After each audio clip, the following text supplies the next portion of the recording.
So they're hard to find. So you won't find them in a bar. You won't find them in a modern restaurant, typically, unless they are actually waiting tables, supporting their family, or working their way through college, which is common. The best way to probably find one, they will go online. I cringe to say these words. They will go online. They may even go on.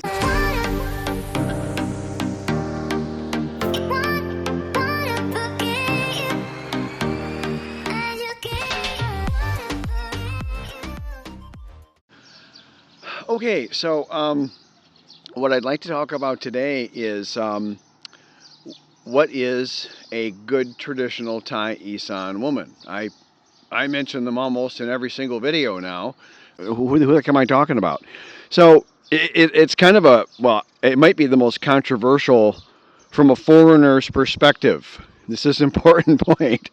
From us guys who aren't from here and don't really know, from our opinion, from our perspective, they're easily the most controversial classification group, or whatever you want to call it, of Thai women. To the Thai men, I think that's just not so. They've settled this issue a long time ago. But to us, it's a mystery because we don't know what we're doing.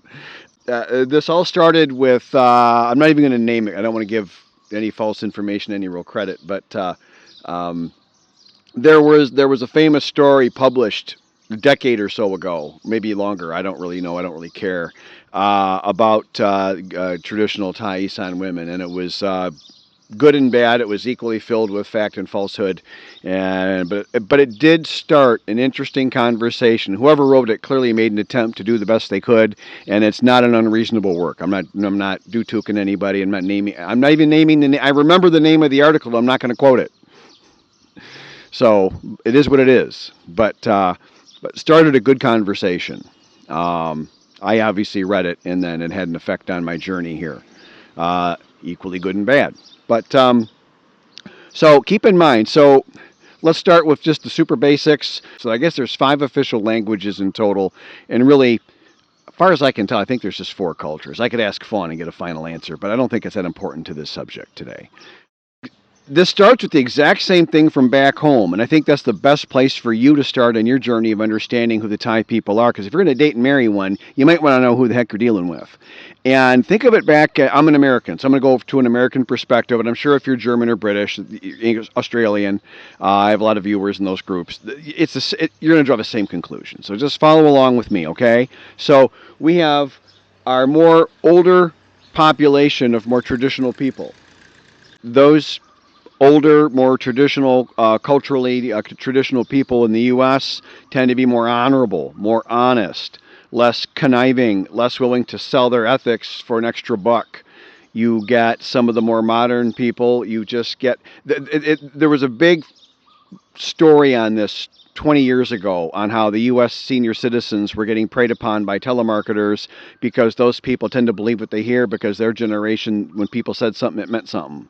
I remember my grandfather, he'd make a deal with a neighbor or a relative over something. They would literally shake hands on it, and that was an unbreakable contract to them. You do that now, people will laugh at you. I mean, really.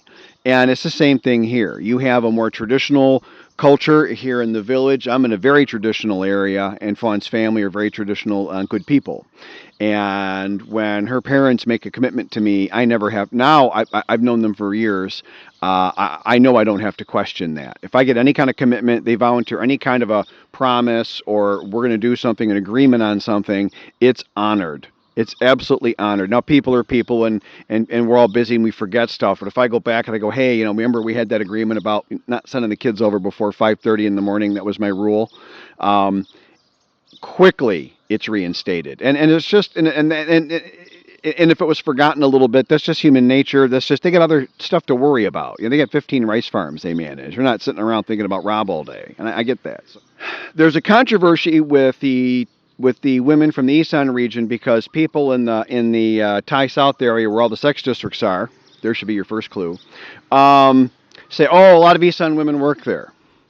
And to whatever extent that's true, I'm going to tell you it doesn't matter, and I don't care, and you shouldn't either, because this is, if not the, guaranteed absolutely one of the more poorer, if not the poorest region in Thailand. And so people without money are more financially motivated. Isn't that a funny thing?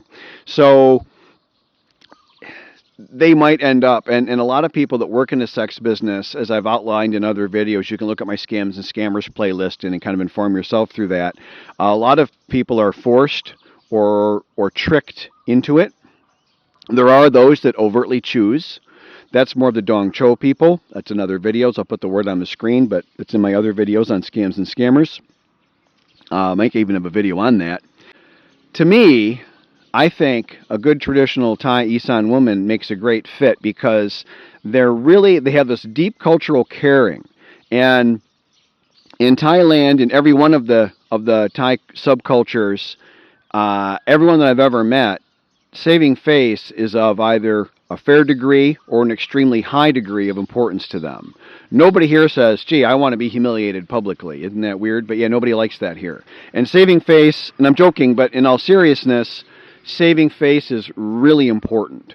And so any woman that you're with will try to or will want to or would prefer to, they will, in hindsight, looking back, they will have been saving face the entire time they were seen publicly with you, they were with you, they considered themselves your partner or publicly tied themselves to you in any way. They will have saved face the whole time. And there's probably 5,000 different ways they can do that, but one of them is by actually caring about you. And the Isan culture, the women are just famous. They are famous throughout this country for their caring, their need to care. They save face by showing how they care for their man. If I have any minor medical issue at all, and believe me, there's something every week. It's at 61 years old, I'm not going to outline all my medical problems and such, but I have something every flippin' week.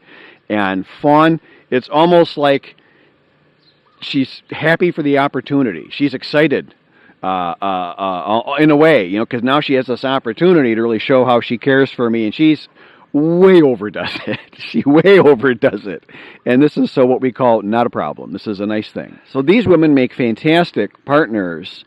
The problem is we tend not to find them. Foreigners, foreign men that end up married to, seriously dating, whatever, paired up with a traditional Thai Isan woman, it's something in the area of around 5% of us do this. I think a lot of us that have studied the culture, I don't know what percentage of guys study the culture much before they come here, but those that do quickly learn about this group, and I do hear guys from time to time talking about how they would like that, that'd be great. So I think it's a common thing for us to seek, to attempt to find, but very few of us end up with one. Most of us end up with a bar girl or other sex worker who happens to be from the Isan region, and that's not the same thing. That's not the same thing. So how do I say this? Oh, geez. So you're not going to find them at a bar. A good traditional Thai Isan woman will never go to a bar and never, ever, ever. You couldn't pay them to go to a foreign guy, a Falang bar, an expat bar. You couldn't pay them to do that. I was dating Fawn for more than a year before she would even feel comfortable going to a pub with me at night where they had a good hamburger, and I just was craving it. I ate Thai food exclusively for the first 2 years I was here because I wanted to immerse. But even if I craved the occasional good hamburger, it was pulling teeth. Fawn would sit in the car and wait for me, which I felt bad, but then it was like, hey, look, it is what it is, and I'd park the car in front of the place so she could see me, and I could keep an eye on her, but she wouldn't even go in. That's a traditional Thai Isan woman right there. Not, hey, let's go shoot around a pool. That's not. Snooker is pool. They call it snooker here, and is in some areas, I don't know if it's technically illegal or not, but it's heavily frowned upon as though it were. And I honestly don't know if it's illegal or not. I haven't asked, but I know it's taboo. There's a good word. It's taboo. Certainly taboo, especially for women. But no one's supposed to play it here, just so you know. If you play pool, I don't care. In America, we play pool, but you're not in America. You're in Thailand here. So they're hard to find. So you won't find them in a bar. You won't find them in a modern restaurant, typically. Unless they are actually waiting tables, supporting their family, or working their way through college, which is common. They will come to the big cities like Bangkok to go to a university and work their way through. But man, they're hard to find. They're hard to find. I got to be honest, they're hard to find. Out here, I trip over them all the time, and I get flirts from them all the time because they're interested. They don't know. Now, if they know I'm paired with Fawn, and even if they're single and eligible, they tend not to flirt inappropriately. A good lady will not do that. But again, we're mega, mega rich here, so it's tempting for them. The best way to probably find one, they will go online. I cringe to say these words. They will go online. They may even go on some of the notorious sites like Thai-Friendly or Thai Lovely. Please don't go on there willy-nilly. If you go on those sites, and almost every guy does, so I'm just going to admit defeat on this, that's fine, but realize well over 90% of all those women are scammers or gold diggers of some level. You have to really learn the skill of Thai social media and learn how to decode those profiles. I can generally do it pretty quickly now, but I've studied Thai culture and language for 4.5 years. I get new guys all the time, and I'll get the occasional email from a subscriber or something, and they'll show me some photos in an email. Look at this traditional girl, and I'm like, really? They have halter tops in the village? And she's shooting pool. And I'm not kidding. I mean, I've actually seen these photos, and it's disheartening. So if you're going to do that, just realize you're at a huge deficit, you're at a great disadvantage, and you're going to need to develop quickly some new skills on decoding Thai dating profiles, okay? But they also will go on like Tinder or Badoo, B-A-D-O-O, I think I'll put it on the screen. And those are better. They also do Facebook dating, which you can do, and that's probably even better. But you're going to have to learn the skill because there's so many bad people looking to take advantage because electronically it's just much more efficient for their business. But you will get the rare and occasional good traditional village woman who'll go on these things out of sort of like a desperation. And then she's actually legit on there the same way you are. But man, it's 100 to 1. 100 to 1 to find them. It's really, you got to really sort. You're gonna sort hundreds of profiles of interest to you and find not even a handful of potentially good ladies to actually meet for coffee. And just meet for coffee. Don't do the big... Well, actually, that's not true. You can actually go on a date and then screen them right on the date. And in one date, once you get the hang of this, in one date you can screen who's a gold digger or not. Usually pretty good. They don't usually wait. They're usually not that clever. So... if they want to meet at the mall and go shopping, just block them right away. Okay, no good traditional girl will do it. But I should do like an online dating tips thing. But anyways, you can go online and meet them. But really, the best way is to just find a spot geographically that's suitable to you. Look at the weather areas in Thailand. A lot of us have trouble with the heat. Praise God, I'm kind of heat tolerant. I think it's because I rather suddenly lost 50 pounds of body fat. And so my body's used to being insulated. That blubber, it's not a joke. That's like being a seal. I was insulated. I could go out in 15-degree weather and I was fine. Now I can't. I got no insulation left. I'm cold this morning, as you can see by my thick jacket. This is a heavy jacket. But most guys have trouble with the heat. So find areas with low humidity. Thailand tends to have high humidity, which is odd for me to say because I live in an area of low humidity. I suggest you look at the weather just like I did, and find an area with low humidity. It's worth it. Or breezy along a river. Along the Mekong River, there's lots of nice breezy places up in Mukdahan and Nakhon Phanom and places like that. Those are places I would seriously look at if I was just hypothetically single right now. I'd probably go there and take a look. Although right now I would just stay in the Kolat area because I'm really happy here. I found my huckleberry and I'm staying here. You got to find yours. But then once you find your spot, then find your spot first, then find the women. Most guys find the women, and it's all of us, because we're desperate because we've been neglected in a prior relationship and we're feeling lonely and neglected and needy. And what you don't have gets on your radar real high, artificially high. And so when you haven't had a woman pay proper, fair attention to you for all the things you did for her back, you tend to go nuts when the first woman that does that. But okay, fine. I get that. And that's human nature. But try not to overreact to that. And just do your cold calculating homework. Find a spot geographically. Like if you're a beach guy, hey, I get that. Hit the beaches. There's lots of nice islands, by the way. And look at the non-tourist islands. Okay, the big tourist ones are great and all, but they're really not great. They're crowded, they're expensive, they're full of gold diggers and scammers and professional criminals and mafia. Does that sound like a nice retirement to you? Probably not. Find the non-tourist ones. Those are much better. Are the bad people heading there? Yeah, eventually they are. But you got decades. You've got a big jump start on it. Those are much more peaceful places to spend your time. That's where I go on vacation. I hit the nice, quiet islands. I should do a video on that. And there goes Coon Paw. In a hurry. He's going almost 20 miles an hour. I've never seen him go that fast.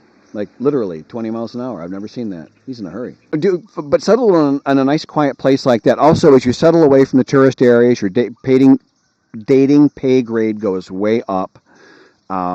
There's many more women that are more interested in the legitimate good reasons of why they would want an older or accept an older foreign husband. They all want a Thai, young, handsome Thai man, and it's a super competitive dating landscape for them in a nutshell. And the overwhelming majority of Thai women are not qualified to date one of those guys. And so about 2% of them will accept us as an alternative. And that is invariably and only, not only, 99% only, women over 30 and typically well over 30 is safer for you. Over 40 is safer for you. And Fawn's 39, for example. And I'm on the young side to be here. I'm only 61. But anyways, you get the point. You get in these more out-of-the-way areas, and it's just a quieter, slower pace of life, fewer professional scammers, fewer bad, really hard-edged bad people that are going to really trick you. And you've got more time to learn and get your legs under you, which will take a couple years. Nobody is going to really settle in and know what they want here in anything less than 24 months solid, absolute minimum, no matter how smart you are. And you're going to be way smarter than me, and that's great. But it's going to take you 2 years to get your legs. It's just going to take you some time. This is a really different culture, and there's a lot of layers to it. You're never going to understand all of it, and you know, it's just the way it is. But these good traditional Thai Isan women, back to that kind of main point a little bit. So hopefully I've just kind of walked you around a little bit there. But to get on, I'll try and make some bullet points here. So, I mean, they're really great ladies. They have an innate need to care and actually care, and they tend to be much more organically accepting of an older, than obviously by definition less firm a guy with more health issues and not as vigorous of a guy like I am, like we all are at this age. And they tend to be frugal, and we're on a fixed pension typically. If you're super, super rich, hey, go to Phuket, have a great time. Watch out for the Russian mafia, but other than that, have a great time. I think they're the best ladies for us. You will find, now, anywhere outside of a tourist area will tend to be some shade of gray like this, and that's okay too.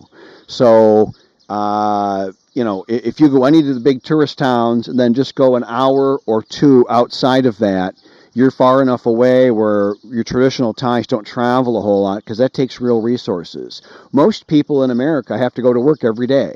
Imagine being a Thai person here, and they're much poorer. They got to work every day. They don't have 4 days off. I mean, literally, I've talked to, I can't tell how many women that live an hour from Pattaya and have only been there once or never been there, because it would take a couple of days off, and they can't do that. They have to work every day to buy food.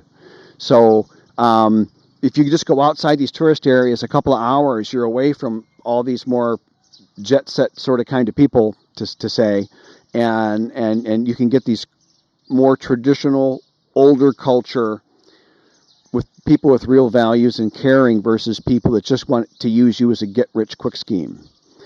And I'm going to tell you, it's 10 to 1 at least. The modern and scamming women will find you over the good traditional ones, because the good traditional ladies don't have the experience with us, never worked in a sex district or a tourist area, didn't learn massage, don't know how to work as a bar girl and flirt and get your money out of your wallet in one night. They don't know any of these tricks. They just, all they want to do is save face. Back to that, right? They want to save face.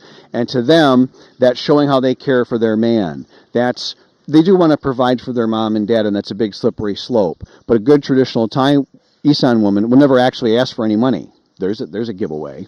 They'll never actually do that.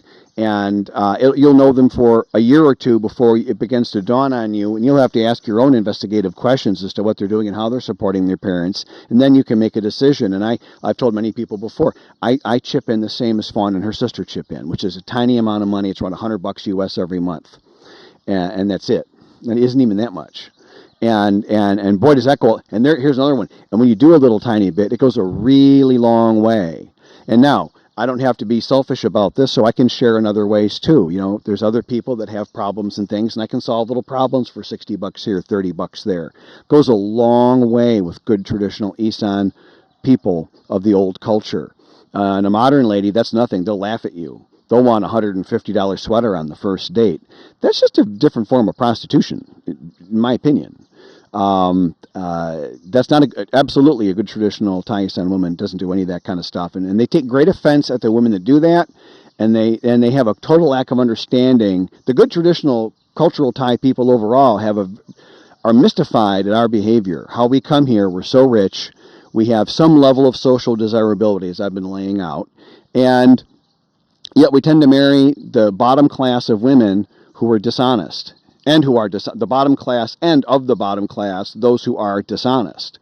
And they're like mystified as to why we choose that. And of course, the answer is we don't know any better. We just don't know what we're doing. We don't understand this culture. And I think it's just enormously to your benefit if you slow down, take a look around, learn a little bit about the culture. I'm not saying you got to speak Thai, and you're never going to be able to speak Thai well enough to sort this for yourself anyways, because the language is so subtle on so many levels, it would take me hours to explain why and how, but you'll never understand all of it. That isn't my point. My point is you just got to go slow. You are going to need to make at least one good, trustworthy Thai friend, and that can be a woman too old for you to date that won't have any interest in manipulating you because she's out of the picture anyways, or a male Thai friend, which you can make as well. And that will help walk you through this and navigate wherever you're at. You need kind of a Thai wingman if you're going to do this. Doing it totally on your own and listening to only other foreigners and how to do this is not going to get you very far. Even from watching my channel, and that's great, and I'll tell you, everything I'm telling you is from my personal experience, and I don't do any of the sensationalistic stuff, and I don't make up any stuff that other channels do or whatever. Obviously, I can tell. But still, you can only learn so much from listening to me, too. You've got to have a Thai friend. When I have a question, I go to Fawn or Usani or another Thai friend, and I get the real bottom truth of it. And you're going to need that from time to time because you are just insanely wealthy here. Just insane. I mean, one phrase they have is we are like gold that can walk. You get the idea. We're just a walking piece of gold to so many of them because we're just... Even if your budget's like $2,000 US a month, which isn't a giant budget, that's more than what I started with here. But you can live comfortably on that. But to them, that's in a rural traditional area, that's mega wealthy. And then you're kind of really hitting a great definition of rich. Rich is going to the restaurant and ordering whatever you want, not worrying about what it costs. I do that.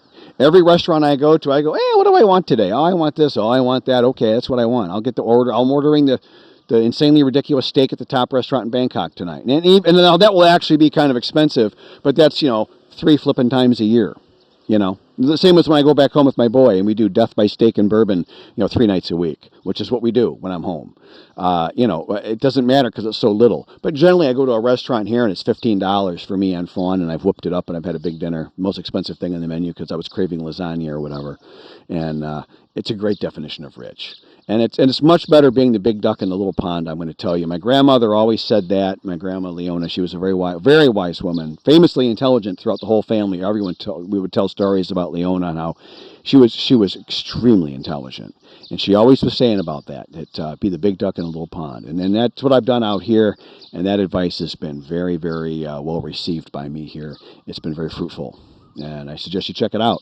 But the traditional Thai Isan women, shy, reclusive, not going to chase you down too much. I mean, they will flirt with you if you get in front of them and all that, but you have to go find them. The ones that will find you, 10 to 1, I'm telling you legit real odds, 10 to 1, are the scammers and the gold diggers. You've got to really sort and find these. All of them will claim they're good traditional Thai Isan, and they'll even show you where their family lives in the Isan region. And 9 out of 10 of them will be gold diggers, their family sent to go find a foreign husband to bring in money. So they can talk them into building a house on their lands. They can kick them out and move into the new house. So you've got to really be careful here, but there are really, really good people here. You've just got to slow down to find them. Speed kills here. Speed absolutely kills. Go slow. The scammers hate the turtle guys. Guys moving slow, can't make a decision, don't give up money real quick. The scammers move on to the next guy that throws out the money more quickly, like an ATM. That's what they want. A good traditional Thai Isan woman will wait. They'll go slow with you. They want to go slow too, because they're afraid of losing face because you're real to them. The scammers and the gold diggers move quick because they're saving face by the money. And that doesn't help you at all. Anyways, there you go. Good luck. How about that for a scene of total dichotomy?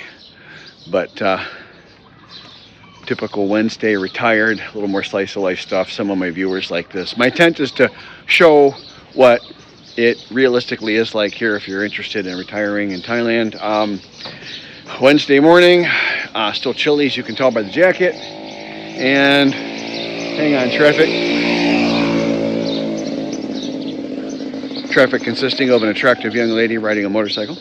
And just detailed my bike. Ain't cool if the chrome don't shine. And today is going to be chest day at the gym.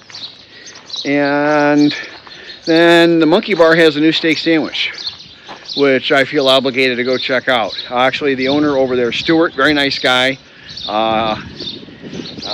He was talking about it, and his food's really good, as I mentioned frequently on the channel, and he's kind of raving about his steak sandwich, saying it's really a cut above, and for him to say that, I'm like, well, that carries some real weight, so I gotta check it out. So, chest day and a steak sandwich. So, there you have it. We'll attempt to make a short video. Let's see if I can do this quickly. There's the front, walking in the big front door. The main great room, I guess. I'm gonna have weight equipment over there. My bar here. I love architectural design. This is my private library. Ceiling's all done, by the way. You can see the wood tone up there and everything. There's the doorway to the ensuite bedroom. Fawn's work loft. And slightly smaller than I intended master bath, but it'll be fine. And come down there. Guest bedroom, bathroom, and kitchen at the back. I'm just hanging with Kuhn Paw here. We're kibitzing back and forth a little bit. On the end there, that's clearly flashing. I've done construction materials and systems for 35 years before I retired. Usually I look at something, I intrinsically know exactly what it is and how it's used. And these shapes here, like I'm unable to in my brain figure out how the hell you would use those. So obviously they must be correct. The Chong, the construction workers, looking at it and going and giving it the thumbs up. So I'm kind of curious as to where the heck that stuff goes, other than obviously somewhere around the roof. Here's the view from me sitting having my steak sandwich in front of the Monkey Bar there on their porch. My motorcycle was parked in the garage behind me, and I was just chilling watching the world go by. So here's the final fit on the seat. You can see a gap between the tank and the seat. I hate when the seat laps up on the tank. I know that's the current style, but I don't understand that. My brain just says that's wrong. It's just me. And then there was a little gap back here. We had that reupholstered and tucked in a little bit.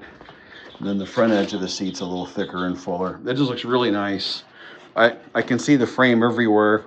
I trimmed this just a tad so you can see the frame everywhere. I don't like that big upholstered sofa look. I hate that. And praise God it doesn't have riding modes, because if it did, I'd probably beep. I mean, the bike is way overpowered.